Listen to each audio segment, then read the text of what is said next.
अभी मैं बताने वाला हूँ वेब पेज में कैसे टेबल में डेटा की एंट्री की जाती है या टेबल को कैसे बनाते हैं वेब पेज में, इंटरनेट के पेज में। तो सबसे पहले मैं यहाँ पर बनाने वाला हूँ, यहाँ पर ओपन करने वाला हूँ नोटपैड। तो मैं सिंपल सा सर्च कर ले रहा हूँ और ओपन कर रहा हूँ।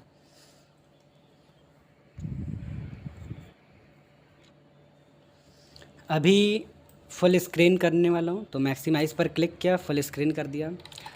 अभी यहाँ पर मैं टेबल में डेटा लिखना है, तो सबसे पहले हम लोग को लिखना होगा HTML, यानी कि वेब पेज को बनाना है। तो मैं लिखूँगा क्या, HTML। और HTML जब भी लिखते हैं तो हमेशा HTML को क्लोज़ भी करते हैं। तो मैं करने क्या वाला हूँ, यहाँ से क्लोज़ करने वाला हूँ। तो सिंपल सा मैंने क्या किया, HTML को स्लैश के सहारे क्लोज़ कर दे रहा हूँ। अब हमेशा हम लोग को टेबल में डेटा फिल करना है। टेबल में डेटा फिल करने के लिए हम लोग को लिखना होगा क्या, HTML के अंदर हमेशा लिखना होता है टेबल।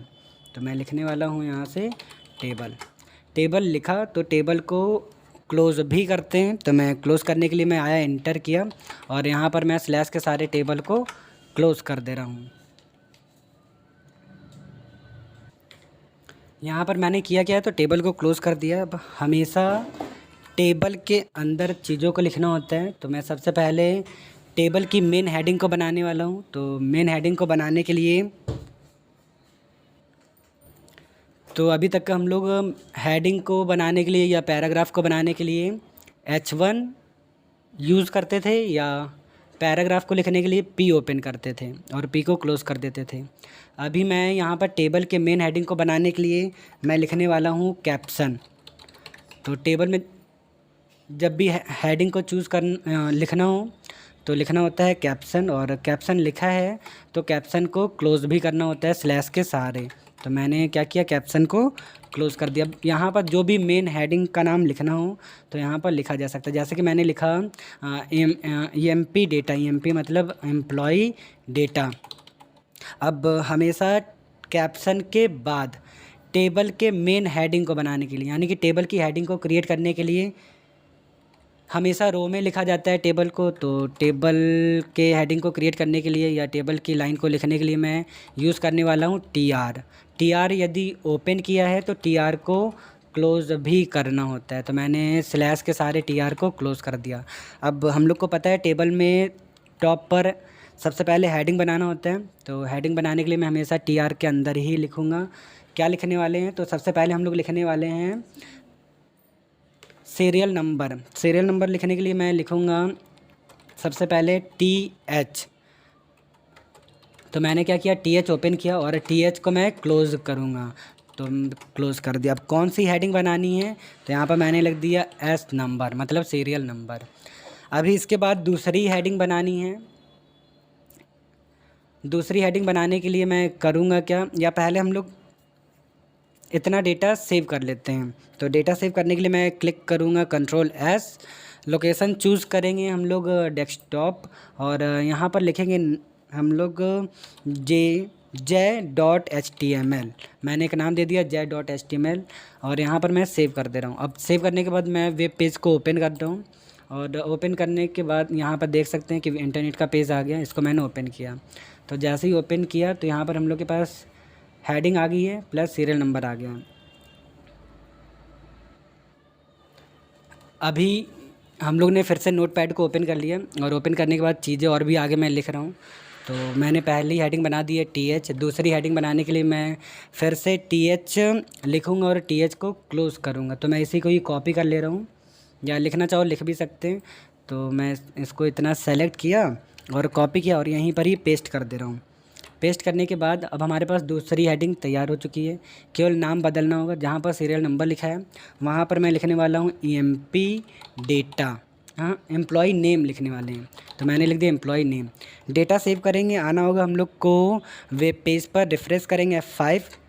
तो जैसे इतना काम किया हम लोग के पास पहले सीरियल नंबर आ गया, फिर एम्प्लॉई नेम आ गया। फिर से नेक्स्ट बनाने वाले हैं। तो मैं पहले से ही कॉपी किया था। अभी यहाँ पर TH के क्लोज़ के बाद हम लोग को फिर से पेस्ट करना होगा।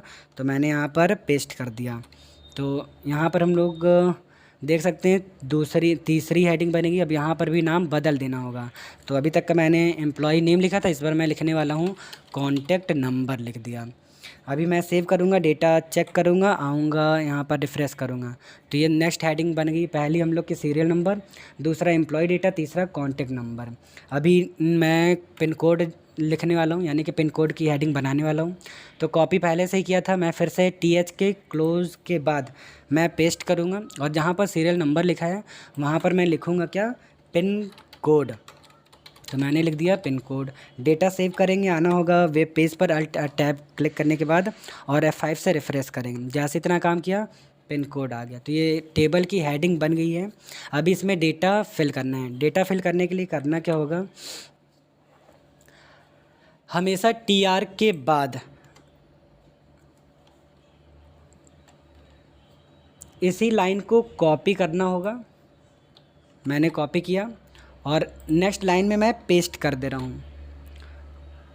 और जहाँ पर TH है वहाँ पर मैं करूँगा TD। TD का मतलब होता है टेबल डेटा, TH का मतलब होता है टेबल हेडिंग। तो मैंने TD ओपन किया और यहाँ पर मैं क्या करने वाला हूँ, TD क्लोज़ करूँगा। मतलब TD ओपन किया, TD क्लोज़ कर दिया। अभी जहाँ सीरियल नंबर लिखा है यहाँ पर मैं लिखने वाला हूँ क्या, 1। तो मैंने लिख दिया 1। डेटा सेव करूँगा, अल्ट टैब करेंगे, रिफ़्रेश करेंगे तो यहाँ पर आ गया क्या, 1। फिर से अल्ट टैब किया। अब अभी तक का मैंने TD क्लोज़ किया, फिर से जहाँ पर TH है ना यहाँ पर मैं करूँगा क्या, TD ओपन किया और TD को मैं क्लोज़ कर दूँगा। TD मतलब होता है टेबल डेटा। और जहाँ पर EMP नेम है ना यहाँ पर मैं लिखने वाला हूँ एम्प्लॉय नेम, जैसा कि मैंने लिखा है रतन। डेटा सेव किया, अल्ट टैब करेंगे और F5 करेंगे तो यहाँ पर एम्प्लॉय नेम के नीचे क्या आ गया, रतन। फिर से मैं आ रहा हूँ यहीं पर नोटपैड में, फिर से जहाँ पर TH लिखा है ना वहाँ पर मैं लिखूँगा क्या, TD। और जहाँ TH क्लोज़ वहाँ पर मैं करूँगा क्या, TD को क्लोज़ कर दूँगा। अब जहाँ पर कॉन्टैक्ट नंबर लिखा है वहाँ पर मैं कॉन्टैक्ट नंबर फिल कर दूँगा। तो मैंने लिखा 1 2 3 4 5, ये कॉन्टैक्ट नंबर आ गया। सेव किया, अल्ट टैब करेंगे, रिफ़्रेश करेंगे तो ये कॉन्टैक्ट नंबर के नीचे कॉन्टैक्ट नंबर आ गया। फिर से आया और आगे की तरफ जहाँ पर फिर से TH लिखा है ना वहाँ पर मैं लिखूँगा क्या, TD। जहाँ पर TH क्लोज़ है वहाँ पर मैं TD को क्लोज़ करूँगा। मैंने TD को क्लोज़ किया। और जहाँ पर पिन कोड है ना वहाँ पर मैं पिन कोड बदल दूँगा। जैसे मैंने लिखा 1 2 3, ये पिन कोड लिख दिया, डेटा सेव कर दिया। अल्ट टैब करेंगे, यहाँ पर रिफ़्रेश करेंगे तो जैसे इतना काम किया पिन कोड के नीचे पिन कोड आ गया। फिर से ऐसी दूसरा डेटा लिखने के लिए करना क्या होगा, इसी को ही मैं कॉपी कर ले रहा हूँ। क्यों, क्योंकि हम लोग का काम जल्दी हो जाएगा। तो हमेशा TR के बाद मैं डेटा पेस्ट करूँगा और जहाँ पर 1 लिखा है ना वहाँ पर मैं लिखूँगा 2। जहाँ पर रतन लिखा है ना रतन की जगह दूसरा नाम दे देंगे, जैसे मैंने लिख दिया रमेश। जहाँ पर कॉन्टैक्ट नंबर लिखा है ना उसकी जगह मैं कुछ कॉन्टैक्ट नंबर बदल दूँगा। तो यहाँ से मैंने कॉन्टैक्ट नंबर बदल दिया 1 2 3 4 5। जहाँ पर पिन कोड है वहाँ का पिन कोड मैं बदल दूँगा। तो मैंने लिख दिया 1 2 3। डेटा मैंने सेव किया, अल्ट टैब करेंगे और यहाँ पर रिफ़्रेश करेंगे। जैसे इतना काम किया दूसरा डेटा हम लोग का आ गया। ऐसे ही नेक्स्ट डेटा फिल करने के लिए हमेशा TR के एंड में आना होगा, पेस्ट करना होगा, जो भी चीज़ें हैं उनको बदलना होगा। जैसे मैंने लिखा यहाँ पर 3, जहाँ पर रतन लिखा है यहाँ पर मैं लिख दे रहा हूँ राकेश लिख दिया। जहाँ पर कॉन्टैक्ट नंबर है इसका कॉन्टैक्ट नंबर बदल देना होगा। मैंने 1 2 3 4 5 कर दिया। पिन कोड बदल दे रहा हूँ तो यहाँ से मैंने पिन कोड बदला 1 2 3। डेटा सेव कर रहा हूँ, डेटा सेव किया, अल्ट टैब करेंगे, यहाँ पर रिफ़्रेश करेंगे F5 तो ये तीसरा डेटा आ गया। फिर से अल्ट टैब किया, यहाँ पर जहाँ पर 3 लिखा है ना पहले तो मैं पेस्ट करने वाला हूँ, यहाँ पर मैंने पेस्ट कर दिया। और जहाँ 1 लिखा है वहाँ पर मैं लिख दूँगा 4। यहाँ पर रतन लिखा है ना रतन की जगह मैं कुछ और नाम देने वाला हूँ, जैसे मैंने लिख दिया इमरान। कॉन्टैक्ट नंबर कुछ भी बदलना होगा तो मैं कॉन्टैक्ट नंबर बदल दिया। पिन कोड दे रखा है, पिन कोड मैं बदल दे रहा हूँ, यहाँ से मैंने पिन कोड बदल दिया, ज़्यादा हो गया कुछ। अभी मैं डेटा सेव करूँगा, आऊँगा अल्ट टैब पर और यहाँ पर रिफ़्रेश करूँगा तो ये 4 नंबर का डेटा आ गया। फिर से अल्ट टैब किया, फिर से मैं करूँगा क्या, TR के हमेशा एंड में पेस्ट करेंगे। जो भी डेटा बदलना हो यहाँ से डेटा बदल सकते हैं। जैसे मैंने लिखा 5 रतन था, अब यहाँ पे मैं आकाश लिख दिया। यहाँ पर कॉन्टैक्ट नंबर बदल दे रहा हूँ, 4 नंबर का है तो 4 नंबर का मैंने ये बदल दिया। पिन कोड है, पिन कोड बदल दे रहा हूँ 1 2 3 पिन कोड बदल दिया। डेटा सेव किया, अल्ट टैब करेंगे और रिफ्रेश करेंगे। तो यहाँ पर मैंने देखा टेबल में डेटा को कैसे फिल करते हैं। अभी इसके बाद का छोटा सा काम है, मान लेते हैं टेबल में बॉर्डर लगाना हो। तो टेबल में बॉर्डर लगाने के लिए हमेशा बॉर्डर लगाने के लिए हम लोग को करना होगा, लिखना होगा टेबल के आगे, हमेशा टेबल के आगे लिखना होगा क्या, बॉर्डर। डेटा सेव करेंगे, अल्ट टैब करेंगे और यहाँ पर रिफ्रेश करेंगे यानी कि F5। तो जैसे ही F5 करेंगे तो टेबल में बॉर्डर आ जाएगा। इसके बाद बॉर्डर आपको घटाना या बढ़ाना हो तो इसके लिए हम लोग को करना होता है, लिखना होता है बॉर्डर के आगे इक्वल, डबल इन्वर्टेड कॉमा में जो भी आप नंबर लिखोगे उतना बॉर्डर हमारा लग जाएगा। तो मैं 2 लिख रहा हूँ। डेटा सेव किया, अल्ट टैब करेंगे, यहाँ पर रिफ्रेश करेंगे। तो जैसे इतना काम किया तो बॉर्डर हमारा बढ़ जाएगा यानी कि वेट सब बढ़ जाएगी।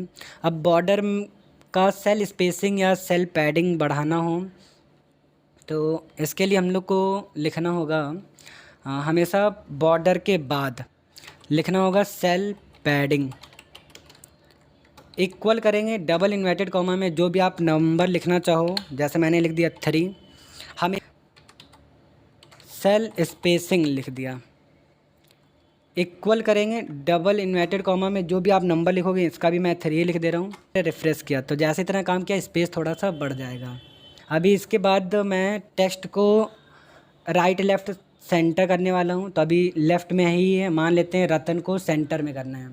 तो सेंटर में करने के लिए हम लोग को हमेशा जिस भी डेटा को राइट लेफ़्ट करना हो तो उस डेटा के, यानी कि जैसे कि रतन है, रतन अभी हमारे पास लेफ़्ट में है तो मैं रतन पर आया, देख रहा हूँ कहाँ है, ये दे रखा है TD लिखा है, TD का डेटा हमारा क्या रतन है। इसके अंदर हमेशा लिखना होगा हम लोग को अलाइन सेंटर, जो कि आपको बात ये पहले से ही मैं बताया हूँ। तो मैंने लिखा अलाइन इक्वल, अब मैं लिखने वाला हूँ सेंटर। तो मैंने लिख दिया सेंटर, और वो भी सेंटर कैसे लिखेंगे तो हमेशा डबल इन्वर्टेड कॉमा के अंदर। डेटा सेव करेंगे, अल्ट टैब करेंगे, यहाँ पर रिफ्रेश करेंगे। तो जैसे रिफ्रेश किया सारा डेटा, ये सारा नहीं, रतन हमारा डेटा सेंटर में आ गया। तो इस तरीके से चीज़ों को राइट लेफ़्ट सेंटर कर सकते। ओके, आज के लिए इतना ही।